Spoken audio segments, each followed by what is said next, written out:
Hello and welcome back to Digital Asset Daily. Good morning, good afternoon, or good evening, wherever you are in your corner of the world. And Happy New Year. And I'm going to get into that for just a moment. Don't forget to hit that like and subscribe and share these videos because it really does help the channel. I say that because if you do or do not know the story of April 1st, the whole thing with the pranks began because, the king wanted to move the beginning of the year, the first of the year, from April 1st to January 1st. And as the people basically chose to remain celebrating New Year on April 1st, began to basically humiliate them and embarrass them until they began to, accept the change. But many of them did not, so he continued to humiliate them. And that's where the whole thing became. April 1st was April Fool's and the pranks. So if you did or did not know, check up the history. It's very interesting. But April 1st, so Happy New Year. I'm going to keep this short. I didn't want to do too much research today because a lot of people are really, really, really hooked on the pranks. And without even going into a great deal of these articles today, without knowing, where some of these people's intent were, we're just going to go into the headlines a bit and have a discussion on that. Again, trying to switch this up. I do get you guys messages. You're wanting me to kind of get more involved in the videos, and I get it. Within reason, I'll compromise. So that's why I've been trying to adapt, trying to adjust, trying to have a little bit more of a conversation with you instead of just instantly putting out the news. And again, here's why. I mean, we're there now. We're at the end time. We're at the end game. We've gotten through everything. Everything is done. Now at literally any given second, we can take off. So having gotten this far with you guys, I think, I no longer just need to toss out the news. I think we can enjoy this journey together and have a lot of fun. And one thing I would love, as you guys start making it, feel free to message or feel free to comment on the post or tag me as you guys start making changes, celebrating that whatever it is, just say, hit my goal, whatever, tag me or something. That's pretty amazing because that's a huge turning point in all of our lives. And I think, and that's very exciting because, we've made a lot of good choices. We made a few bad choices. And it's kind of one of those things where it's been a long journey. I mean, we've been together for quite a while. So either which way, I wish each and every one of you, I hope that you truly do exceed your dreams and do truly reach financial freedom. And again, I don't even mind sounding like a broken record, but protect it. You know what I mean? So many people, a good example, statistics of the lottery. If you haven't seen it, just search it up on the internet, Google it. And check it out. Don't become a statistic. That's all I'm trying to say. We've always heard the moon Lambo, the mansions, et cetera, and that is completely fine if you have a plan and that plan enables that. Always think of long-term, protect it so that you don't lose it. Don't become this statistic that just blew this income on material things and lost it all and got back where you were or worse than where you were before. That'd be a very sad day, a very sad moment to let it go right through your hands recklessly.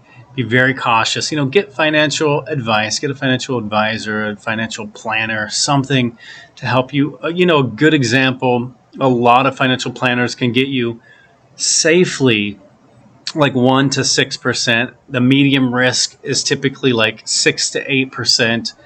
And the high risk, just say 8% up. A financial advisor listening right now could say, "Oh, that's a little high," or they could say, I can do that. All of those numbers safely.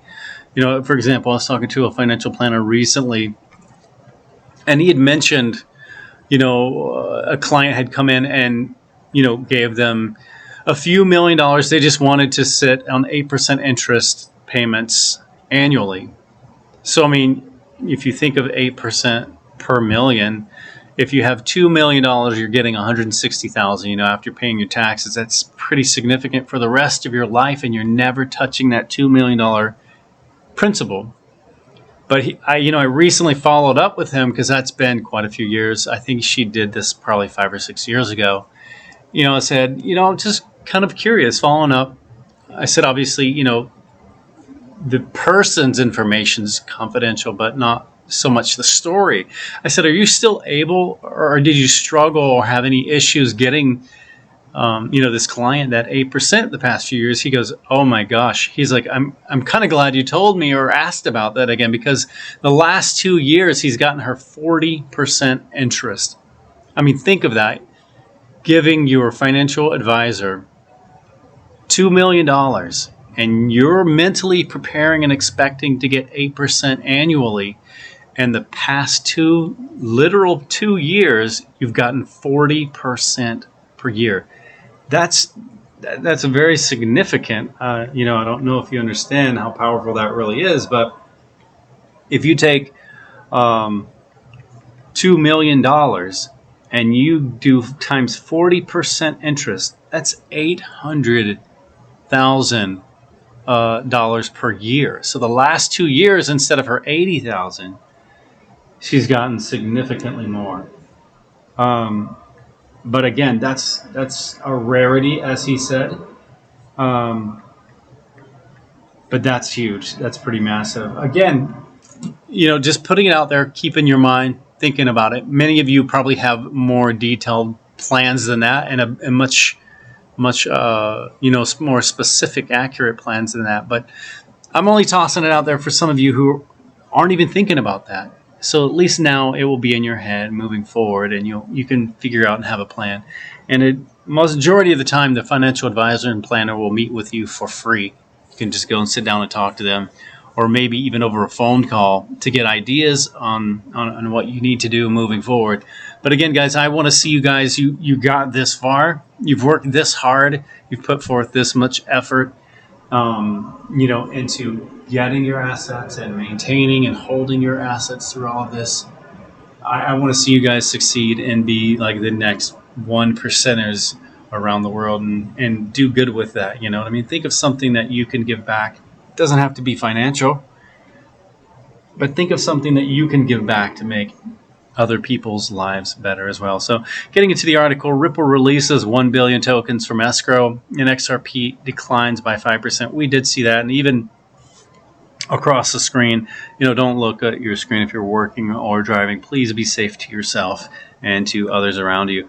Currently, XRP is holding at 0.5175, 51.75 cents currently, and we know at any given second this is going to change significantly. I mean, the past few days there has been more information coming out than I've ever seen, since 2015. Unbelievable, that directly relate to our investments, as I call here on this channel, the triple X, your XRP, XLM, XDC, the 3 tiers of finance. You have wholesale, retail, and you have the trade finance. So they're significantly building up and getting ready to take off. So it's very exciting to see how this plays out for the rest of the year.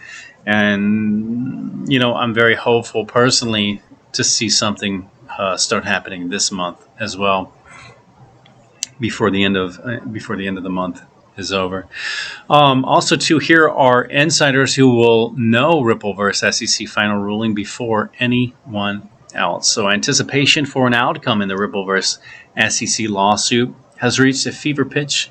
Some XRP community members had relied on the prediction by pro XRP lawyer James K. Fallon, who predicted that Judge Annalisa Torres' ruling would come before the end of March. However, this prediction did not pass as XRP holders watched in bewilderment. And again, we don't know that it did or didn't. I'm not sure, how that works out on the legal side. If they necessarily, suppose it ended yesterday, if it had to physically, literally, I guess, be posted publicly. Maybe it does, maybe it doesn't. I don't know the answer to that specifically, as well as many of you other attorneys like Attorney Dietner, Attorney Fallon, or even Attorney Jeremy Hogan here in Florida, another Florida native. So, I feel like if it's not, legally over, I feel like it really is technically over, and they're just waiting for the right time to release it. We've seen, with all the information that's coming out, basically it's going to come down to an event. A lot of people call it a scare event, whatever you feel like is comfortable to call it.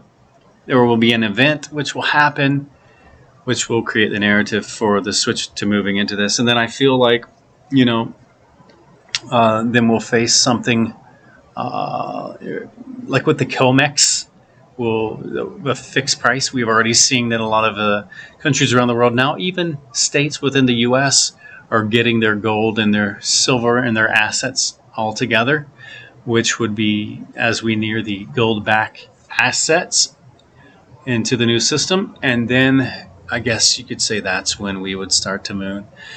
No specific order on that, no specific timeline. I think events are more important than dates, and that's, again, the only date mentally I had since I've been investing was 2025.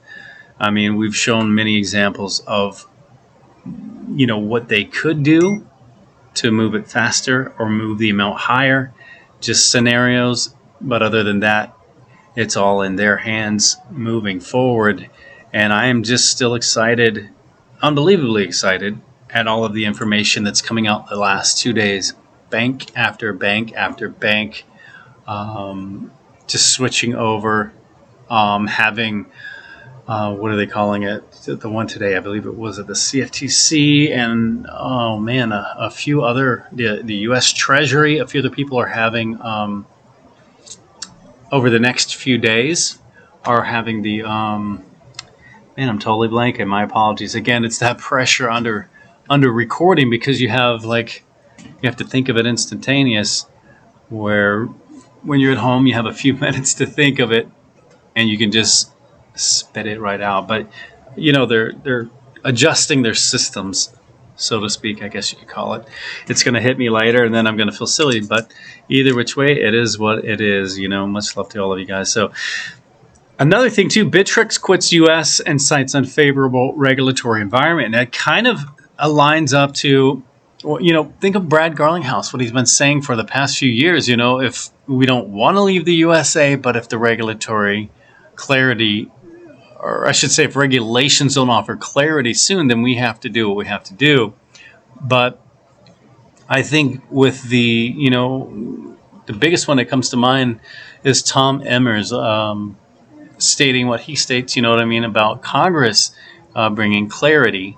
And I think that's really what it's going to come down to, because Congress has the power of the purse, and they have the power of currency, literally constitutional power and authority with that, for creating future currency. But there's so much that the way the regulatory guidance is right now is so foggy and so muddy. No one really is sure what to do. And as the SEC is doing, regulations by authority. I mean, finding people saying you should know better when they can't even define to them clarity instantly upon what they're being fined for. A lot of people are kind of just throwing their hands in the air and saying, it's not worth it anymore. I don't want to take the risk of getting penalized or fined. And they're just packing up and moving their headquarters into a new location outside of the U.S. Again, guys, I mean, this is something that we know as they're tightening the reins, and the wild, wild west is coming to an end, and we're coming into the modernization and the new world.